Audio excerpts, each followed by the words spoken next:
Special welcome to today's podcast. I am super excited to be in conversation with Dr. Jacques Ludik, all the way from Cape Town. Doc, welcome to the podcast. Thank you, Sarah. It's a pleasure to be here. I'm really looking forward to our discussion. I am super excited because you are a thought leader on democratizing artificial intelligence. Yep. And I am just super excited to get into that conversation. But before we get into our conversation, I just want our listeners to know a little bit about who you are and the career journey that you've walked. I know you're a dad, you're a husband, and you value family. Please tell us a little bit about yourself. Sarah, thank you very much. Yes, I've been fortunate. I grew up here. I was born under Table Mountain here in Cape Town. So beautiful place here. I live here in Somerset West, and I can still see Table Mountain, and I can see the beautiful False Bay here and the vineyards and the mountains. So it's beautiful. I used to live up there in Pretoria as well, as I've mentioned, for 10 years, but most of my life I've been here.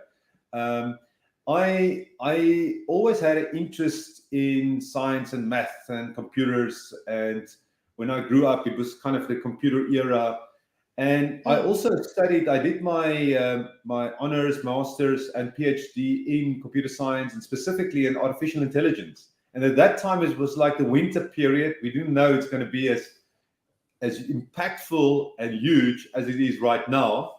But I was always intrigued by kind of the brain as well, just understanding the brain.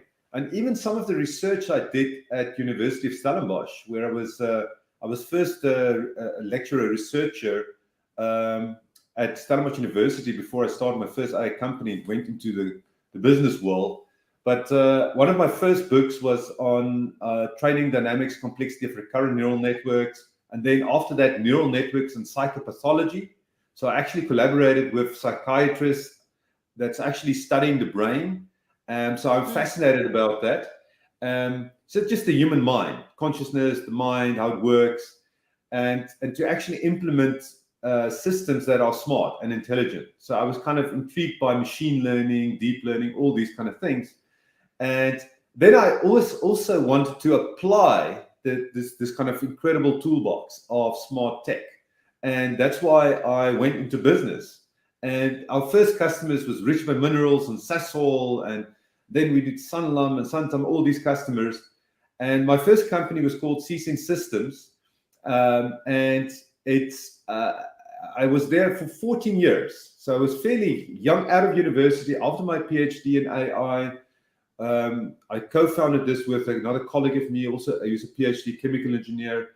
And anyway, so we built this company. It went global. Providing solutions around the globe in minerals, metals, manufacturing. We also had Mark Shuttleworth. I don't know if you know about him, but yes, I do. The first African in space and stuff. His VC company, Here Be Dragons, were invested in C-Sense Systems. I think it was around 2002, 2003, but we kept it fairly private, and then eventually sold that to General Electric. That was the first AI company on the African continent being sold to a multinational. And that was just before the new era of AI, where deep learning and things were starting to explode in terms of AI, the 2010s. So we sold in 2011, but I did spend some time at General Electric. They were trying to build the industrial internet. I was there up to 2015. And as part of the shareholder transaction deal, I had to do that. But I had choices. I had opportunities in Silicon Valley because we went global. We were providing solutions in all the continents except Antarctica, but all the continents on the globe. But I think one of the wonderful experiences, the things that it's given me, and I know you've done an MBA as well, but and I also work with the business school. I remember when I was at university and we were partnering and doing some research. And I was kind of partnering with electronic engineering and all these kind of things. But there's no substitute, as you know, as a businesswoman, to be in the real world, providing solutions, to customers and addressing their needs and understanding the business value drivers and the KPIs. And that is the kind of things that I've learned firsthand, 14 years at C-Sense, but then also General Electric.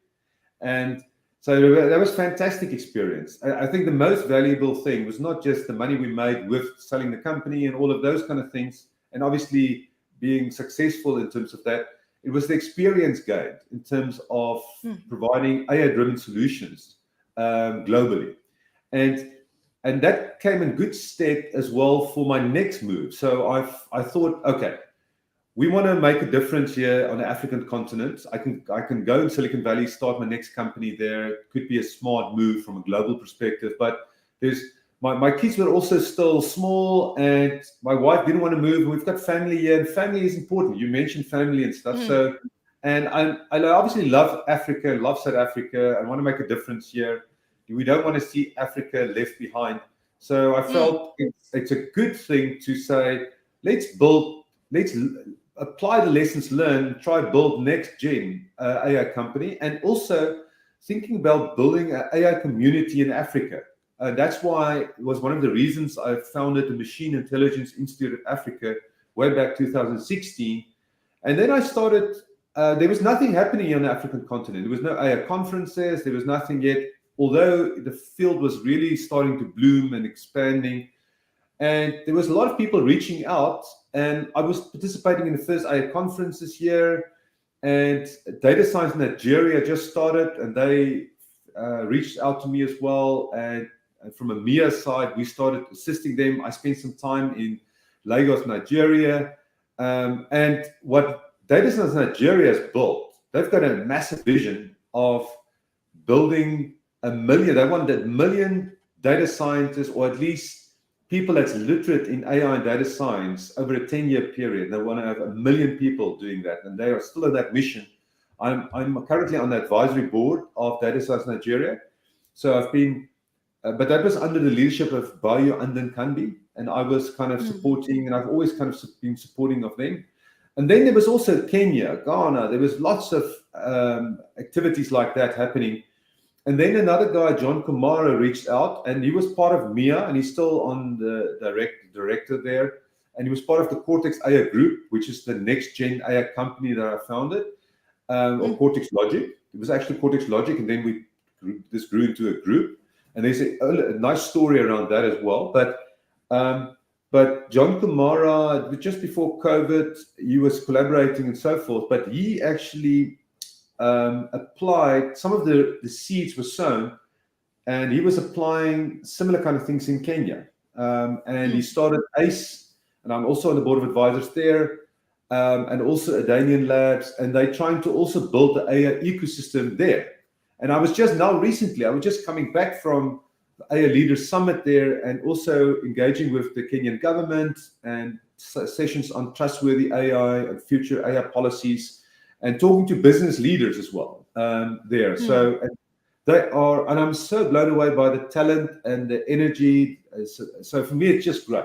So all of that is part of building the AI community. And we know that the tech giants like Google, they had some great initiatives here in Africa, which is still ongoing, like the deep learning in Daba, and Cortex Logic. My current company and Cortex AI Group supported deep learning in Davos as well, and many events, especially up to COVID. And we are reigniting that now. I've just started wrote a new article on igniting the AI Africa ecosystem, where there's a lot of initiatives going on here. And we've got some successes on the commercial front as well. So I'm trying to bring it all together.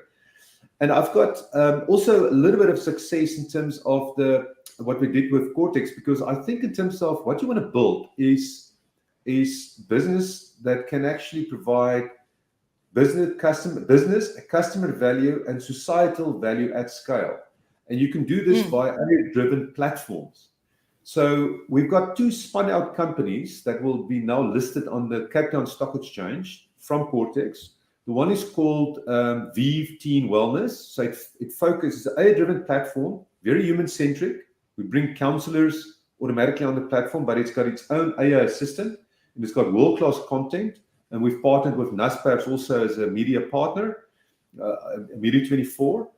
And we won the World Economic Forum Youth Mental Health Award last Oh, year. wow. Youth Team Wellness. Yeah, Congratulations. and it's a perfect example of human-centric plus AI plus bringing human counselors in and providing a wellness companion in your pocket for teenagers that is really suffering and providing a vehicle to help them as well. And we've got also Journey Wellness, which not only looks at mental health, but diet, nutrition, all sorts of things around that. So it's more holistic. And we working with actually Botswana as well. There's proposals going out to Botswana government and Botswana medical scheme funds and so forth around a Journey Wellness offering for them as well. So and you will see a little bit more on that as we go forward now. So those are two AI-driven platform plays focused on healthcare and wellness. They will be listed on the Capital Stock Exchange as part of Arbitrage, which is another entity. So this is still ongoing. In terms of my current moves as well, I'm currently putting a sustainable technology venture capital fund together, which will be a fund of funds to invest in sustainable technology. And I'm also thinking about resetting Cortex into a global player that works tightly with this sustainable technology venture capital fund as well. It's like an AI partner on a global scale. So there are those kind of things that's part of the current thinking here. Quite excited, but that's where I am right now. And I obviously wrote the book, Democratizing AI to Benefit Everyone, that captures a little bit of my story. But what's very exciting about that, and I'm sure we're going to dig into that now, when we talk about humanity and how can we shape a better future in the smart technology era. That's part of my massive purpose, and also the businesses and organizations that I'm involved in. So I'm trying to make the little ripples effect in civilization just from my humble position. I'm just trying to make a difference and collaborating with a lot of talented people from across the world in terms of doing that. I'm also a global AI ambassador for Swiss Cognitive, a world-leading AI network. And I'm also on the board of advisors of a number of companies. One is in Dubai, which is looking at a metaverse and virtual augmented reality, which is going to be huge for education, I think, healthcare, and a bunch of other things as well. So that in a nutshell, but we can dig into the details. Wow. Very, very inspirational. I just love the way you have totally immersed yourself into this work of the AI, but also the fact that you're making impact on the African continent. I mean, before we started recording, we were talking about how we've got to be doing everything within our human powers to make sure Africa does not remain behind. And really, you are a shining example of that. You're leading the way in terms of just immersing and investing yourself into bringing solutions that also speak to the African context. I find that very, very exciting. Great. No, it's good. And I find it exciting that we've got someone like you as well. You've got big plans, and you're also in this kind of space. Robotic process automation and IT and stuff, and you're trying to expand in Africa, and we need a lot of Sarahs here. So this is good. Thank you. So then let's get into our technical conversation. Yes. Let's look at the future of AI. How do you envision the future of AI in terms of the role that it plays in our daily lives, and how we can ensure that it remains focused on human-centric solutions? Oh, Sarah, that's such a great question. For me, and that's what the way I've positioned it in the book as well. For me, smart tech should be just technology to support us in optimizing quality of life. I know in terms of governments and on a national and also global level, countries are trying to optimize GDP, which is good because if you can do that, you can hopefully increase the standard of living of many people. But the problem is, we actually, what's also happening is the middle class is being hollowed out. The rich is getting richer, the poor is getting poorer, relatively speaking. I think everybody's being uplifted to a certain extent. If you think about even the kings of 200, 300 years ago, they didn't have access to all information that we've got. And we've got more luxuries, and there's more things that's easily available. We can buy foods in shops, and we can do so many things. But still, I would like to see a more equitable world, and we optimize quality of life for as many people as possible. So if AI and software and smart tech can support that, and then that will be great. But that means that we need to re-engineer our economy, maybe fix capitalism. But clearly, capitalism is probably the best way to incentivize people as well. So it's very good. But you want to reward people for their positive contributions to society. So even if we think about the future of jobs and all of those kind of things, if we can re-engineer people's participation in civilization and society, where they are rewarded for positive contributions and can even make money in that way, that would be awesome. So in my book, I actually talk about specific solutions around that, but it needs to be driven by a why. So, and I think as humanity, if we understand what it means to be human, I think we still, on a maturity level, we're still struggling to figure out things, which is understandable. We're part of this evolutionary process, and this is where we are. But if we can grow in wisdom quicker, that would be awesome. But I think if we've got a massive transformative purpose for humanity, that's what I've tried to define, something that actually complements the United Nations SDGs, the Sustainable Development Goals, which I think is awesome, it's great, but it needs to be not only focused on GDP, it needs to be focused on optimizing quality of life, where we value things like family, character, wisdom, those kind of things, or positive contribution to society. So if we can we create an abundant world where we spread the abundance to more people and help people to focus on the things that's really important. Because we all live for a short time here. And if we can optimize the quality of life for as many people as possible, then more people get meaning from the life that they live. And it would be better. So I just think that's a better world. And for me, if technology can support that, then that's all good. And that's why I'm excited about AI, because clearly AI can help us solve health problems. It can help if we apply it smart, in a wise way. It can help us in education. Currently, the educational model, and people talk about, oh, it's the colonial period, all of it, or we still sit with all these kind of things. But with AI and tech, if we provide all our children, give them access to the internet to get to wholesome content, but then also make sure that we personalize education. So we get rid of the factory model, where people sit in classes. This is what AI can do now. And we've got even Khan Academy that's got this GPT-4 plugged into as a smart tutor to actually help students as well. So, and I think education is going to be disrupted, which is good. So those are incredible opportunities to personalize education, to personalize wellness, to personalize healthcare.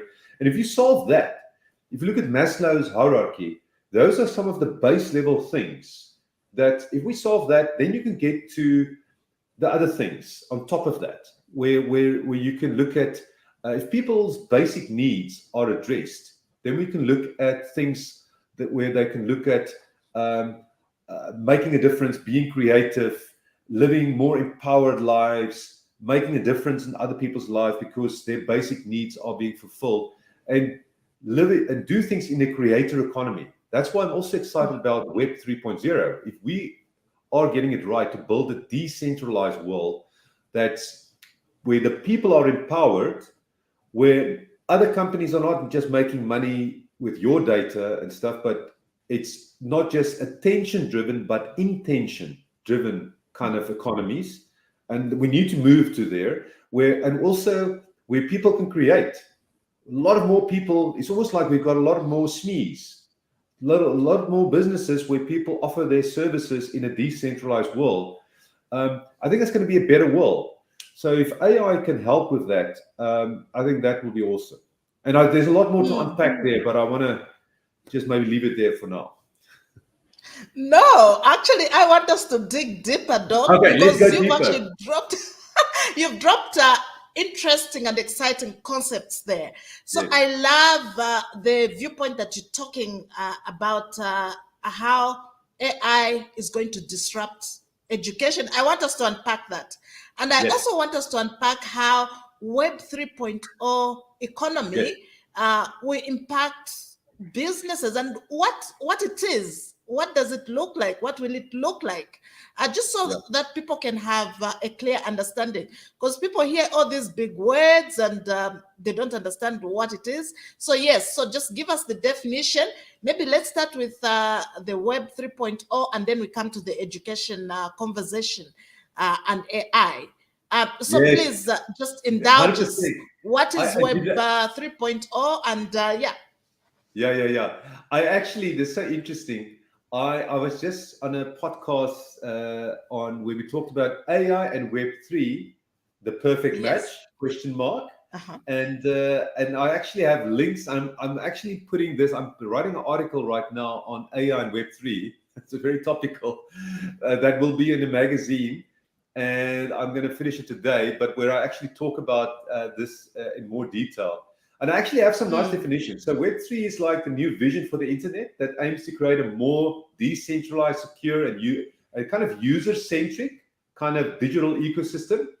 And I think what's also great about where we are right now, it's just not only AI that has evolved and is rapid advances, but even blockchain kind of technology. I think it's got an important role to play in terms of decentralization. We know we've got cryptocurrencies and NFTs and those kind of things, but those are just applications of blockchain.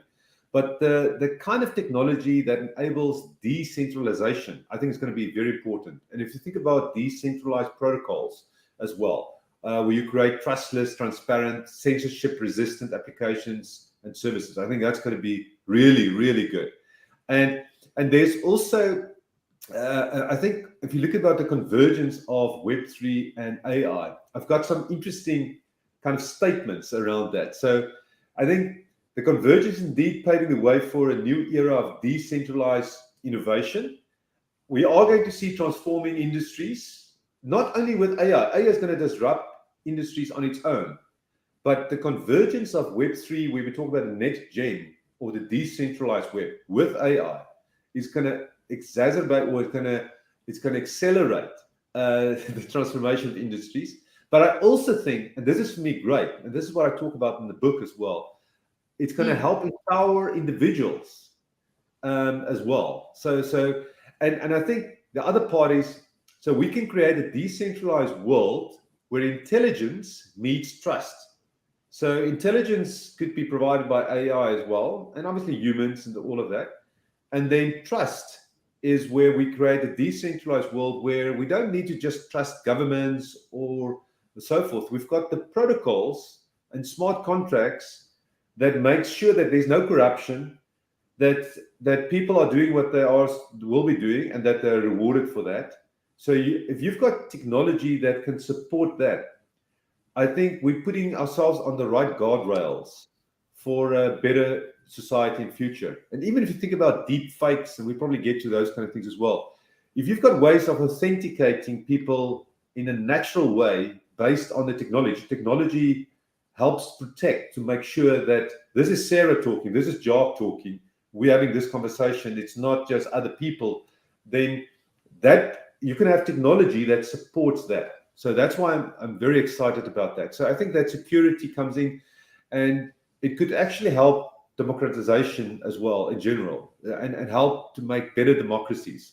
And it's going to be interesting because if you look at China, where they're more into collectiveness, which I also think is important. I think we need to have a balance between the individual versus the collective, because if you look at our bodies as well, we've got trillions of cells. Some of the cells is not even our own cells; it's cells of the microbiome other bacteria, but we're all working together.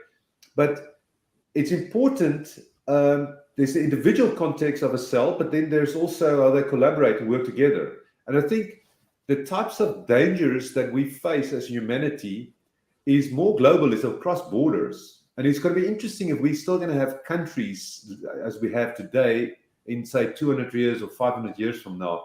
It might be more globally connected kind of world, more decentralized, communities connecting like nodes of the internet connecting to one another. Could be smart cities, smart towns, smart communities, smart families connected to any other family, which is physical. It could be virtual as well in the metaverse and all sorts of stuff. So it could be, I think it's going to be probably more fluid kind of world, where which I would really hoping for. So it's going to be very, very exciting how things. That's what I mean. It could be disruptive also for civilization, society. But if we are smart and if we are wise, we can create that better world where really people are empowered, but where we still work together as a collective. I think we need to find that balance. That's where there's a lot to learn from all the different countries with their different cultures and different perspectives and stuff. So you can't just shoot down China or you shoot down the West or whatever. Or I think there is wisdom everywhere, and we just need to be smart to pick the right things and then deploy it. And we also need to think about climate change. What are we doing to the planet? Biodiversity. That's why when I talked about sustainable technology venture capital company as well, I think it's important to invest in sustainable technology, where we think about, and we're doing that. There's a lot of people talk about green energy, hydrogen, all those kind of things, electric cars. But even in there, you need to think about pollution. You need to think, what do we do with the batteries? What do we do with how do we create a world that's not damaging the biodiversity, not causing more pollution? And so we need to think holistically. We need to think on a global level, and then we can think even on a solar level. We can think about, do we want to, obviously we want to be careful about what we do in space as well. We don't want just too much garbage in space as well. We want to explore. We want to make sure that we do everything sustainable. But first, the planet. I think we're messing up a little bit on the planet. So that's why I've got this massive transformative purpose for humanity, where, and I know it complements United Nations Sustainable Development Goals, but there are specific things also about a livable habitat. And also as humanity, we're still kind of social animals and very dependent, but I'm also concerned about other life forms, because we would reach a stage where we maybe can produce food in a way that's also better for the planet and maybe not hurting other life forms as well. I think we're very hypocritical in terms of, say, wildlife, and then still what we do with cattle and do other things as well. And so it's a very difficult thing, because we are still Homo sapiens, we still evolve, but and nature is going to still be there. So we obviously don't want to impact nature and wildlife, but I think we're going to be at an interesting point later on in our evolution where we need to decide what do we do about food, what do we do about ourselves, and do we want to create other conscious AIs and AGIs and super intelligence? I think we're going to get to those things as well.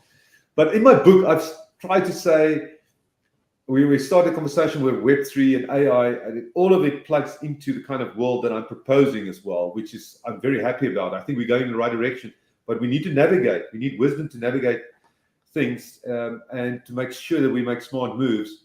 But I would just like to see that we use this to in beneficial ways, because it, as I've mentioned in the book, and I've got some slides talking about, we're actually it was almost like in a runaway car where we almost are just, it's difficult to control the steering wheel.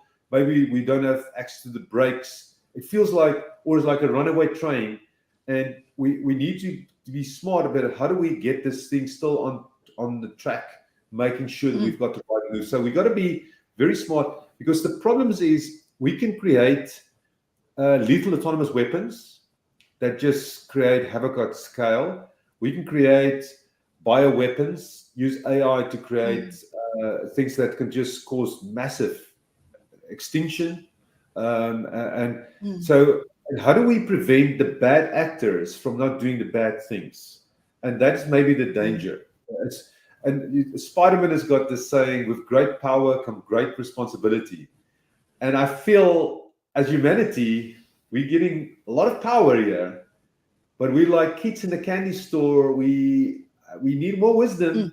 And I feel even the governments, even the biggest economies in the world, even if you look at the US, with all the great stuff that they're doing, they're also struggling to get proper leadership. And there's a lot of politics, there's a lot of government intervention, but there's a lot of things that's not perfect. So we need to figure out more things very quickly. So that's why it's a very interesting time. It's exciting time as well, but because we can see light at the end of the tunnel here, we can see the abundant world that we can create. But then we've got also worse kind of bad outcomes as well. And in chapter 10 of my book, I talk about kind of the possible outcomes, dystopian outcomes, utopian, protopian, and there's a lot of thought leaders, a lot of people thinking about this as well. So I've tried to synthesize some of the best thoughts on that and try to put it into the book, and then try to also think about how do that contribute to a massive transformative purpose for humanity that will help put us on the right track. And can we focus on that? It's almost like when we play golf. If you think about the dam, you're going to put the ball in the water. But if you think about the fairway, I want to hit the ball here, and you've got your goal set for what you want to achieve here, you've got the right massive transformative purpose, that for me is the right thing that we should do. We should focus on the AI for good, but we got to make sure that we obviously don't go there. So anyway. Lots of good thoughts. Sorry, go. Lots of good thoughts. And I just love the perspective that you are bringing to the conversation, to say, we've got to be responsible enough so that whatever we're creating doesn't become a runaway thing, that people can't control it in the end. And we will dive into that conversation. Before we get into the ethics of AI, I would want you to talk about how you think AI is going to disrupt education. I told you that I'm a trained teacher at heart. So it's of great interest to me. I want to know, what are your views? Okay, so you know what? I've got some exciting ideas, even for companies around this as well. Even when I propose Sapiens, to talk about a lifelong learning, life-wide learning AI assistant that helps you, because I think education shouldn't stop just at school or university. It should be ongoing. I'm a very curious person. I want to learn. I want to understand reality. Truth is an accurate understanding of reality and an essential foundation for producing good outcomes. And it's almost like if you ignore the physical laws and the laws of nature, if you ignore the laws of economics and all of those kind of things, you're going to pay the price for that. And that statement I just said was actually from Ray Dalio. That was the founder of Bridgewater Associates, one of the biggest hedge funds in the world. And will be basically the reason he's saying that, because if they're not in touch with reality around their investments and what's really happening with the economy, then they will pay a price, or the people that invest money will pay a price. But going back to education, what's really important for me is, and how it will disrupt things. Just imagine if you've got a AI assistant or something that's completely personalized, that knows your level of understanding of certain concepts. Obviously, given that it knows quite a bit. Now, you see already with GPT-4 or ChatGPT, and now with Bard, just with large language models, even though you don't have systems that truly understand they're just predicting words. They're not conscious. There's maybe emergent behavior in terms of reasoning and stuff, but we haven't built systems that are like us. But what it did was train on the knowledge of humanity and understanding a few things. But just imagine you've got an AI assistant, even like that, but that understands you, that's more personalized, um, and can guide you on your own journey in terms of all the things that you are interested in. And for me, if I just think about now, I was always into math. Well, you were also a math teacher, stuff, math, science, those kind of things, computer science, technology. But I just realized, maybe afterwards, I just realized the importance of philosophy, the importance of biology, those kind of things as well. Because obviously, I want to understand the brain. But if you think about philosophy, if you think about questions like what is the nature of being, if you think about ontology, think about epistemology, just big words and stuff like that, but it's words that the study of knowledge, and what is reality. Axiology is what is good, what is bad. Now, with religion, we've got morality built in there, but if you look at philosophy more generic, axiology and ethics and all of those kind of things are baked in there already. So those things, for me, we should have been taught about those kind of things at school. Critical thinking about those baseline questions as well. So if I've got a lifelong, if I've got an assistant that helps me have a balanced perspective of the most important things in terms of the most important questions of humanity, and also patient with me as I'm on my journey. And we know that with children, with kids, there's a nature versus nurture. That's kind of the nurture period where they need to be slowly taught various things in life. Now, we've got curriculums, but I think the curriculums needs to be redesigned as well. Just imagine an AI assistant that understands what the meaning of life, character building, all of things are truly important, and trying to help people to be critical thinkers, to have 21st century skills, and things are very important, like to adapt quickly, or things like cross-cultural understanding, having empathy with people, valuing that. Then I think we're going to get a civilization. So that's why education is so important. It's going to help civilization to up its wisdom levels, its character levels, all of those kind of things. So for me, education is not just the foundation literacies and stuff. It's really talking about the meaning of life. It's talking about quality of life. And if we can teach our children all of those kind of things, I think that's going to be huge. So the way it's going to disrupt things is, I think we still want the human-centricness. You need teachers to encourage people. If I think about my teachers, that was really good. It was the people that was very passionate about their subjects. It was people it was almost the way they did it, the way they operated. It's almost like mentors, guide. So I think teachers could be more on that level function. And then you've got AI assistants that's helping on a personalized level. And then maybe some of that information that you allow, the learner allows, that the teacher can have, the teacher can assist you further. It's almost like what we do with Vive Teams and Journey Wellness, where you've got the combination of the world-class content, AI assistant, and then human counselors, and you bring it all together in a way to provide the best possible solution and offering to the individual. So I would just like to see that. So going from the factory model to a completely personalized model, and I think that's going to be possible. And where people really understand, and this is something else that's also interesting. I think with technology, I think people get very dependent on technology as well. But we should almost have these AI assistants also teach us to, if the electricity is down or the AI assistant is not there, how do I survive and thrive? Do I still have the skills to do that? So for instance, with Google Maps, we drive cars, we're so dependent on Google Maps. People don't use maps anymore, don't think about it.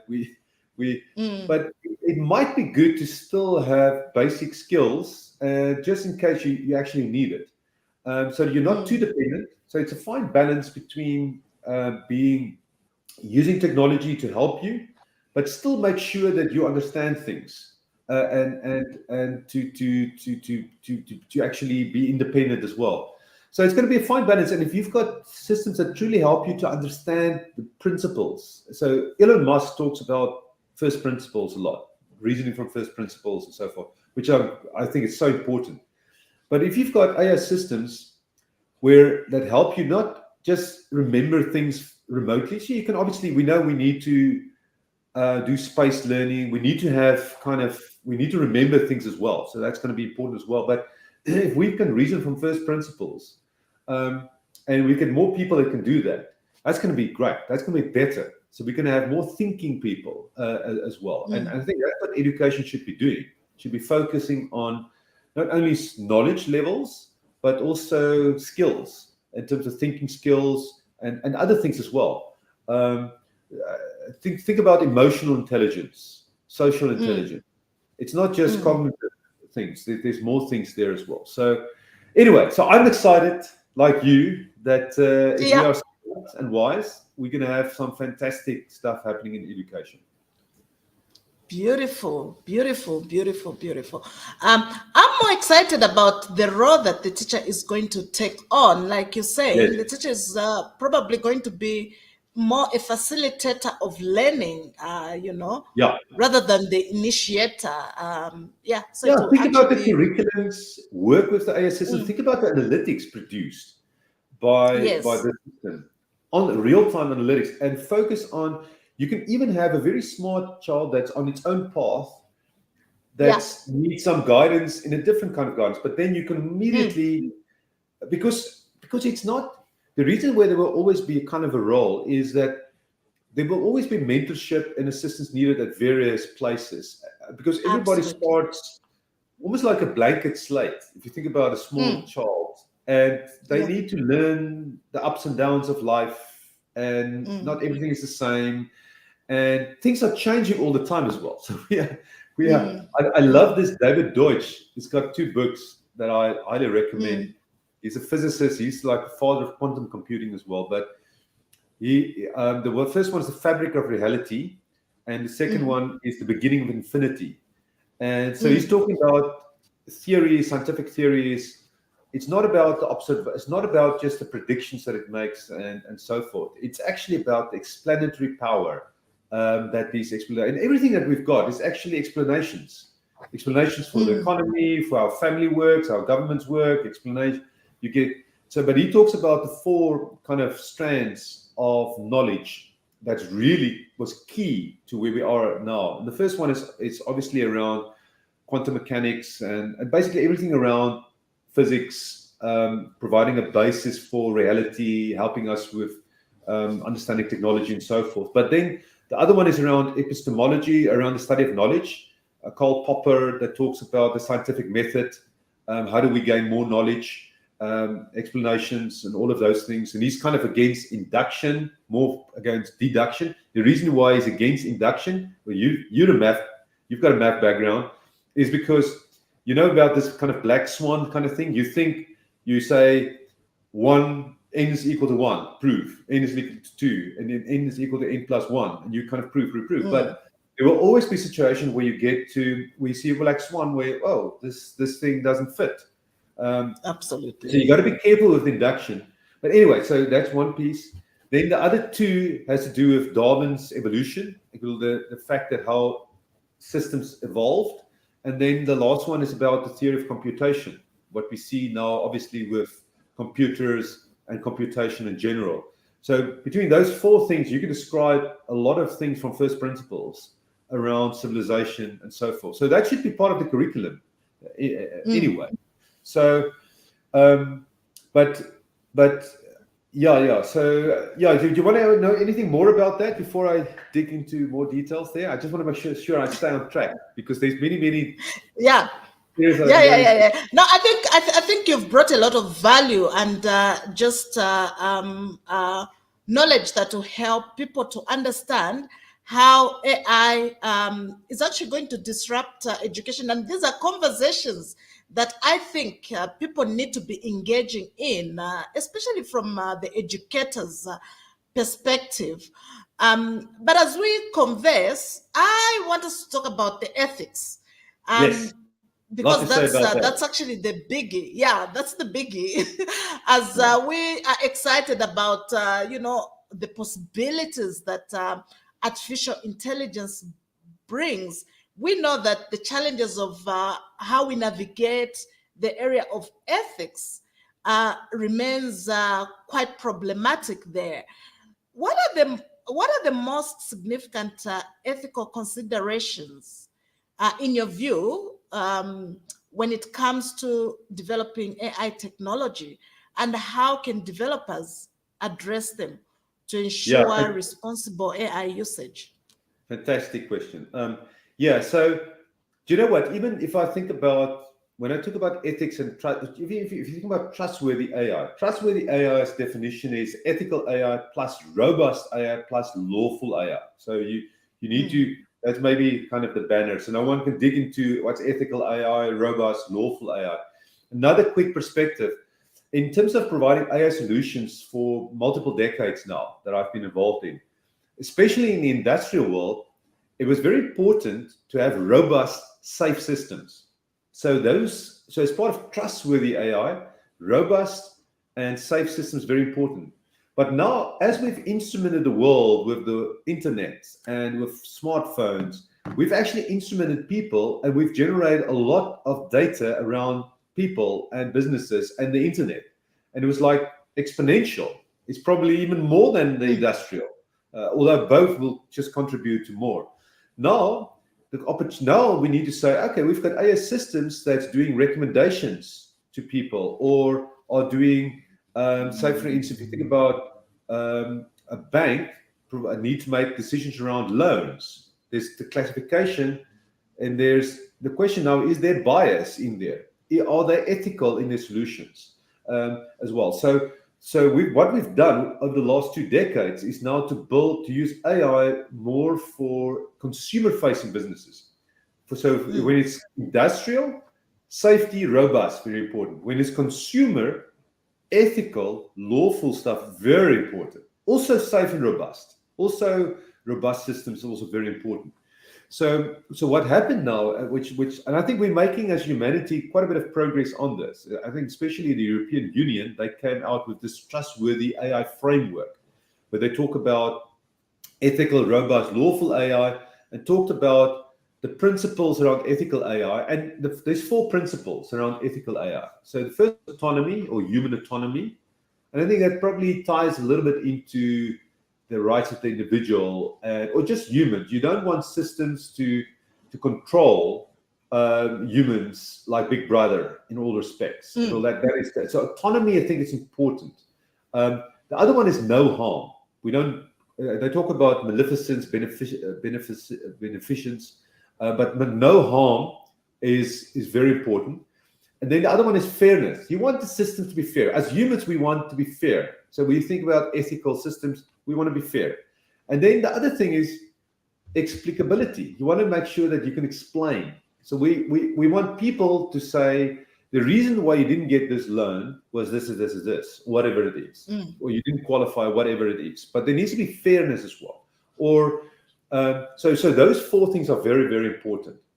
And then you can think about the 7 requirements around trustworthy AI. And the first one is, it ties a little bit into the principles as well, is human agency and oversight.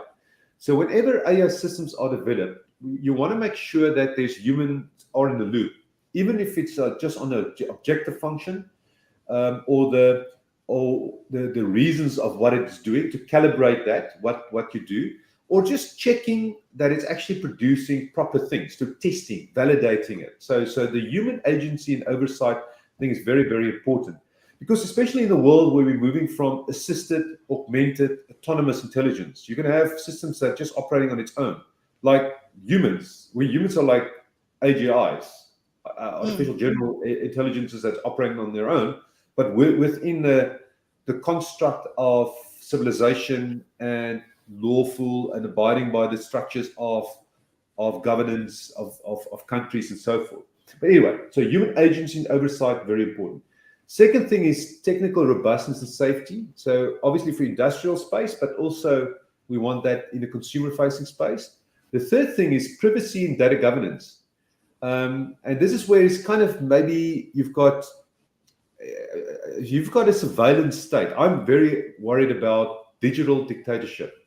That's why I'm worried about China as well, where if they've got complete control, a government of their citizens, and it's going to be very difficult to actually change governments if you don't respect the individual. So I'm concerned about that. Unfortunately, in the West, and just in general in democratic countries, we value privacy and data governance. And I think South Africa, we've got the PAPIA Act or the POPI Act, and we've got GDPR. And I think those are wholesome things. They are good, and it's going to be important. So privacy and data governance is important. So we want our AI systems to respect that. Fourth is transparency. So we want transparency. That is just an important thing to have. The fifth thing is diversity, non-discrimination, and fairness. We want this. So in South Africa, we've got a history. Okay, I was too young for the apartheid kind of era, but in the new phase, I think it's a good thing of humanity to value diversity and non-discrimination, and to be fair as possible with everyone. The sixth one is sorry, I've got a call coming in now. I'm just going to close it. Sure, no problem. Yeah. No. It's actually another guy that I want to talk to. That's important in terms of what we want to do in Africa as well. But anyway, so the sixth thing is about societal environmental well-being. So we want to make sure that society and environment is being looked after. So when we implement AI solutions, then the second one is accountability. If you implement solutions, you want to make sure you're accountable for that. So those are the 7 principles. And I think we're not missing big ones there if we cover that. So if we do that, we can implement trustworthy AI systems. And I think it doesn't matter what kind of AI solution you implement, that's going to be important to do. Beautiful. In your book, Democratizing Artificial Intelligence to Benefit Everyone, you discuss making AI accessible to all. Can you just elaborate on the importance of this mission and the potential consequences if we fail to do so? There's a whole talk of let no one be left behind. And I just love how you are so given to this mission of making sure everybody's included. Yeah, I love that. I think that's such a good question. Another one. This is by the way, you can see democratizing AI to benefit everyone. And it's really, I'm just concerned, even with the tech giants, with all the good stuff that Google is doing and Facebook, because social media is a social experiment with humanity, which is not all good. But there are some good things, but it's not all good. That's why we need to think about more. We need to kind of engineer the internet and with the right protocols so that we can create more this kind of decentralized world, creator economy, where we make more the advantages, the power of this technology available to more people. Now, I actually in the book talked about the MTP for humanity, and I talk about more decentralized world, and I'm very happy about blockchain and all these kind of technologies, because I think we've got the toolbox, the tools, the Lego blocks to help create that world that's possible. So I can see that's possible. But what I also suggested in the book is Sapiens, which is an AI-driven, user-controlled super platform where there's an AI assistant that empowers the individual, where the individual's data is in fact protected.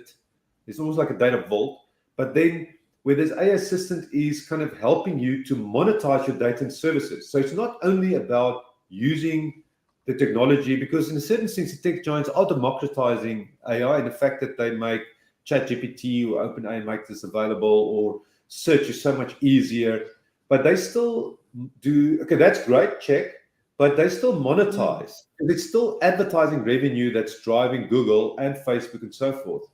Now, so you want to balance. You want to obviously incentivize those tech giants to also make money, but it shouldn't be to the detriment of the individual. So if there's ways where we can re-architect the internet, Web3 and AI and so forth, where we are making sure that that it almost helps people to actually monetize their data and services, package their services, their skills, their positive contributions to humanity in such a way that they are being rewarded and that they also get the benefits of this abundance. And the money is not only going to the tech giants, everything. So it's about creating a more equitable world, but you still want kind of capitalism where you want to incentivize people that's very creative, coming with great solutions.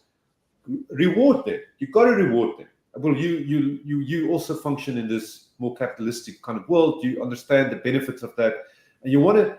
The world is not going to be.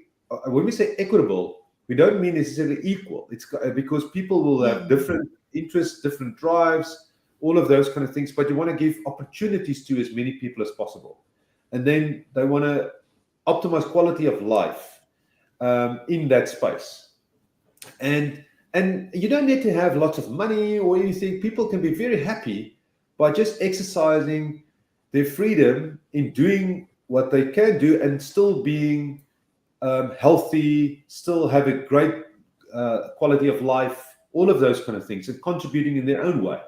And that's why it's so great that people are not the same, because they can contribute in different ways. So if we can create that kind of world, I think that's going to be huge. So that's what I'm trying to propose. Well, that's what I propose in the book, with Sapiens specifically. I'm also excited about other initiatives that's happening that could provide the basis for this kind of world.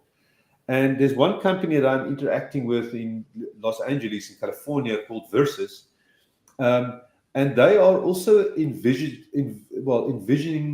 a world where it's completely decentralized, and where people are empowered with their own AI assistants in the same kind of way, but also a world where they talk about the spatial web.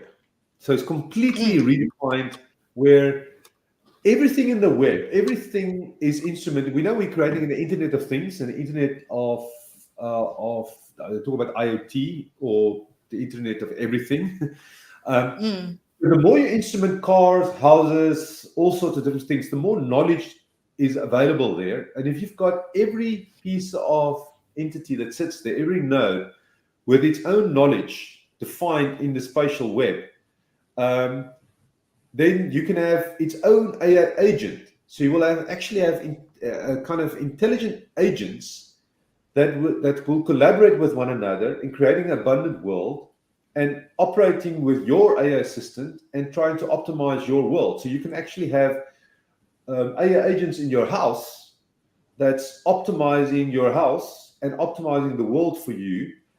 We're going to get self-driving cars that's really understands its own health in terms of what it's doing. Maybe it can also be like an Uber car for other things. It can do things as well.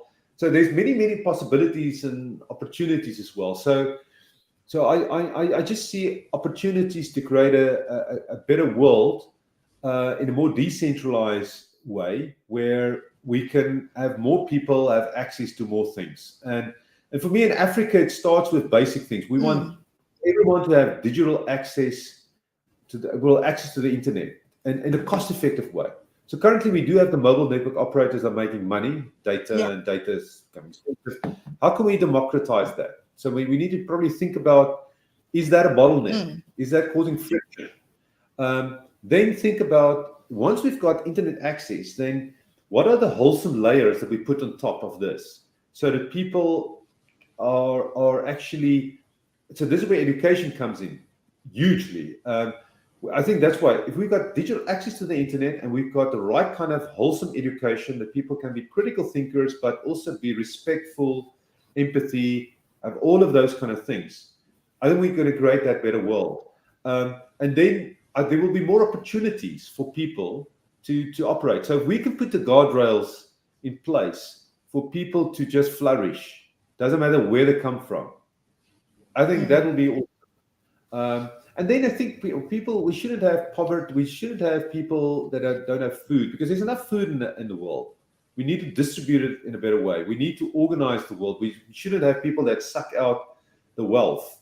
That's what happened here in South Africa, with a lot of corruption and things happening, a lot of bad actors.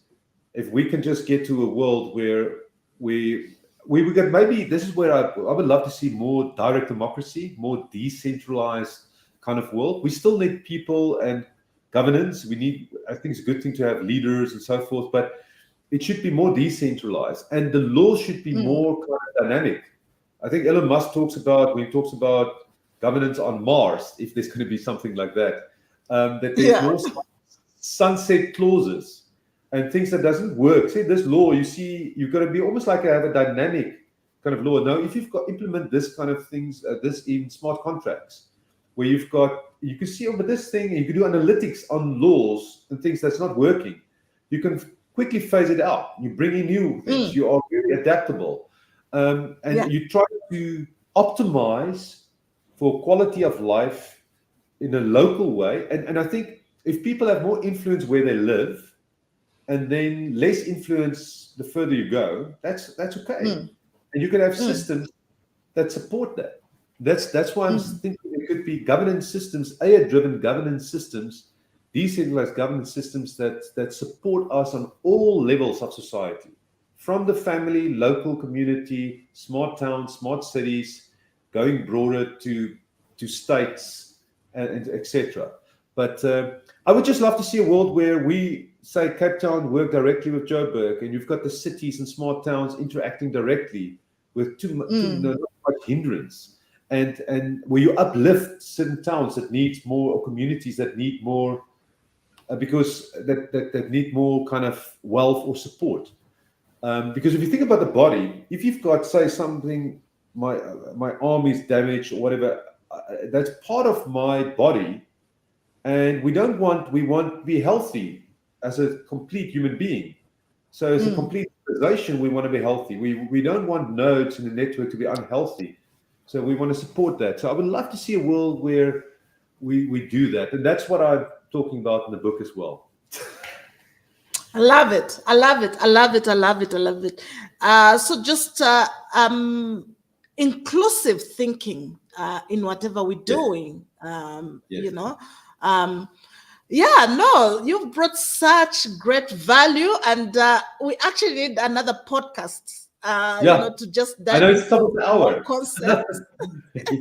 I cannot believe it that we've already hit an hour. So as we start closing this conversation, let's look at some of the examples of some AI projects or solutions that are already making positive impact on people's lives, that are really geared towards focusing on human-centric outcomes. Yeah, so for me, I think the best examples are in healthcare, wellness, education. I think there are things around climate change and all sorts of different things, but the ones that's close to me, because where I'm involved in, I've mentioned that, I think offline, I mentioned this to you when I talked about, I think I mentioned it online as well, in terms of VIV wellness, this kind of AI-driven, human-centric wellness companion for teenagers. And we know that, this is the other thing. With the bad thing, this is like a big social experiment. The internet and social media was a big experiment with civilization. And we keep on doing these experiments. And even with COVID, the way we handled it was kind of a big experiment as well, at scale. Not always optimal. The way we've closed down, we overreacted, we did so many things not right. But anyway, so how do we? But now back to the mental health of teenagers. We saw that if you think about suicides and the trouble that our teenagers, our children have right now because of this. Not only children, I think everyone, a lot of people in general. And it is maybe caused by overflood of information, this kind of attention-driven economy, this kind of thing that you've built a thing with Instagram and TikTok and the likes and all of those kind of things, which is unhealthy. I see it with my own children as well. I feel it's bad. So how do we create more the intention versus attention-driven kind of economy? Where we've got more character, wisdom baked into it. So, and that's why VIV Wellness is at least an attempt to bring in human counselors, making it human-centric, with world-class content, with the AI assistant, and providing a wholesome solution with wholesome content to. So for me, that's a great example. And the same with Journey Wellness, that looks at diet, nutrition, exercise, along with mental wellness and so forth. And I think there are plenty of these kind of solutions now out there that even looks at, like, say, calm or meditation or those kind of things, just helping people to really function in this world. And it's almost like now kind of using human-centric AI tech to help solve some of the problems that tech also created as well. So so we need to be smart how we engineer things. But anyway, so I would probably conclude with those two examples, which for me is perfect examples of AI-driven and human-centricness, and bringing kind of the human also into the platform. We've got counselors also providing services. Beautiful, beautiful, beautiful, beautiful. Oh, well, this has been a very, it's been a very informative and educational conversation. Lots to process. But I also just love the way you bring the practicality side of things. Because when people hear AI, they're thinking abstract. You know, so I love the fact that you've brought it home. You know, it's in an everyday conversation, and you've brought a lot of value to the listeners. So thank you so much. Fantastic, Sarah. I'm looking forward to the podcast and maybe share it as well. And thanks for the opportunity to speak to you. It's the first time I've met you, so it's just great. It was a great conversation, excellent questions, and awesome speaking with you. So thank you very much. Thank you. And yes, definitely we need to plan for the second one. So we can hear as much from you and your thought leadership on this important topic. Fantastic. Thank you very much. If people want to access the book, it's on jacquesludik.com. It's also, there's a PDF that's for free, but it's on Amazon. There's the audio versions, but there's also on Apple Podcasts, YouTube, where I've got the audio of the book as well. So, but anyway, and it's on Audible as well. But all good. Thank you. Yes, thank you, Sarah. Thank you. Absolutely. Pleasure. And thank you so much for actually bringing that. I was actually going to ask you, I totally forgot where people can access, because people are looking for content and material that they can read. Definitely, I'll be committing to reading your book. On audio, I do very well with audio. I'm always reading. Me too. So, I listen to books. Well, I'm jogging, while I'm hiking. Yes, exactly. I do it when I'm cooking. Oh, that's good.